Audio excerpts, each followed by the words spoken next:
নবীরা খালি আর বেশে কঠিন মরর দেশে আর মেসরাই তেন বনে জঙ্গলাওয়া আয়গ নবীজি কোন সাধনে পাইল আব্দুল্লাহ। নবীরা খালে রবে সে মা খাদিজার দেশে আরে রাখালে রবে সে মা খাদিজার দেশে বকরি যে চরাইতেন জঙ্গলা আয়গ নবীজি আমি কোন সাধনে পাইব তোমায়।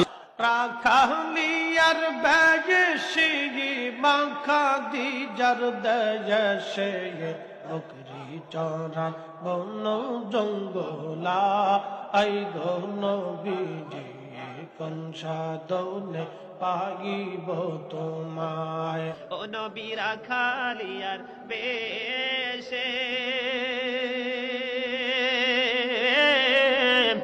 খাদিজার দেশে গো বকরি চড়াই তেনে জঙ্গলায় গো নবীজি কোন সাধনে পাইব তোমায়। নবী রাখালিয়ার বেশে বিবি খাদিজা দেশে বকরি চরাইতেন জঙ্গলা অনবী ও কঠিন মরুর দেশে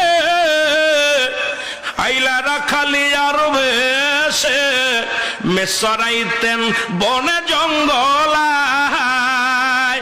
উনি যে রসুল করিম সাল্লাল্লাহু আলাইহি ওয়াসাল্লাম সম্পর্কে এই শব্দ চয়নগুলি করেছেন, এতে কি উনি ইমানদার আছে নাকি কাফের হয়ে গেছে? জনাব মিজানুর রহমান সাহেব আজহারি তিনি যে একটা বক্তব্য দিয়েছেন, এটা হয়তো পুরাতন বক্তব্য, কিন্তু ইদানিং এটা সবার কাছে পৌঁছে গেছে। আল্লাহর রসুলকে উনি কাউবয় বা গরুর রাখাল বলেছেন। আম্মাজান খাদিজাতুল কুবরা রাদিয়াল্লাহু আনহার কর্মচারী এই শব্দটা নবীর ব্যাপারে ব্যবহার করেছেন। এরপরে বলেছেন নবীজি রাখাল ছিলেন, ডাইরেক্ট রাখাল এই শব্দটা ব্যবহার করেছেন। তো এই যে শব্দ চয়নগুলো, এগুলি আমরা কখনোই এই ধরনের স্কলার যারা তাদের কাছ থেকে আশা করি না। আল্লাহ রসুল সাল্লাল্লাহু আলাইহি ওয়াসাল্লামের ব্যাপারে আরো উত্তম, আরো সুন্দর, আরো গ্রহণযোগ্য, আরো ভালো ভালো শব্দ আছে যেগুলি চয়ন করা যায়। মিজান সাহেব সহ যত আলেম আছে সবার কাছে আমরা চাই সবাই যেন আমার নবীজির ব্যাপারে সুন্দর সুন্দর শব্দ চয়ন করে শানে রিসালত ফুটিয়ে তোলেন। কথা বলেন, চাই কিনা?